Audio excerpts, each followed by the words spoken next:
Indonesia asks people to avoid tsunami-hit coast near erupting volcano. Summer, Indonesia. Indonesian authorities asked people to avoid the coast in areas where a tsunami killed more than 420 people last weekend in a fresh warning issued on the anniversary of the catastrophic 2004 Asian earthquake and tsunami.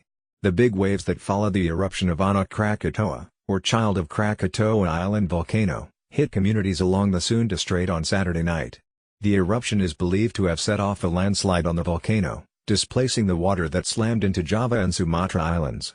Indonesia's Meteorology, Geophysics and Climatology Agency asked people late Tuesday to stay at least 1,640 feet and up to less than a mile from the coastline along the strait, which lies between the two main islands.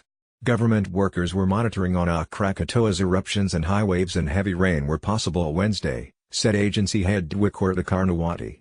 All these conditions could potentially cause landslides at the cliffs of the crater into the sea, and we fear that could trigger a tsunami, she said at a news conference. She asked that communities remain vigilant but not panic.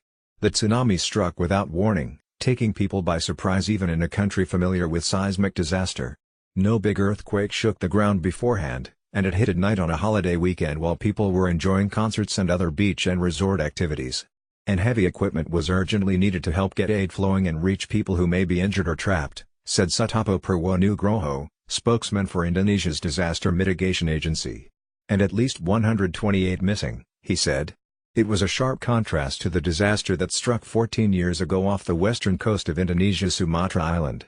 An enormous 9.1 magnitude earthquake rocked the area the day after Christmas, creating gigantic waves that surged far inland, swallowing everything in their path.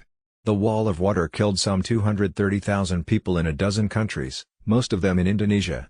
The devastation was vast, and the disaster was among the worst witnessed by the world in recent history. Recovery was slow, but some victims of the latest tsunami said Wednesday they remember the resilience of the people in hard-hit Banda Aceh, which is giving them hope that they too can rebuild their homes and their lives.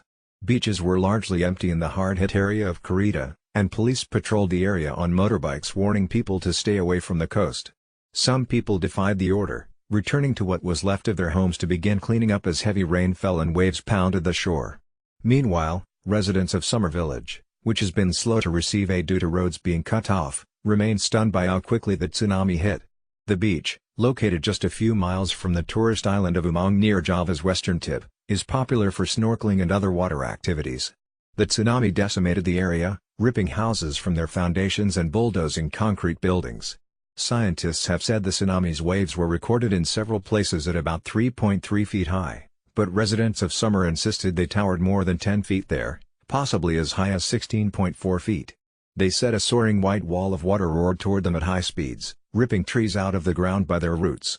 There was no sign of a tsunami when we were at the beach.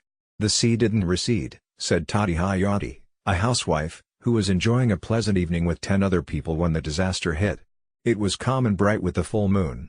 When she spotted high, fast-moving waves launching toward the shore, she ran to her car and managed to get inside. But she couldn't outrun it. She said the car was struck by 3 waves, breaking out the back window and filling the vehicle with gushing water. We were locked inside. The car was swaying in the waves and we thought we would all die, Hayati said. We almost could not breathe and I almost gave up when I groped the key in the water and managed to open the door, and the water began to recede. We got out of the car and ran to safety.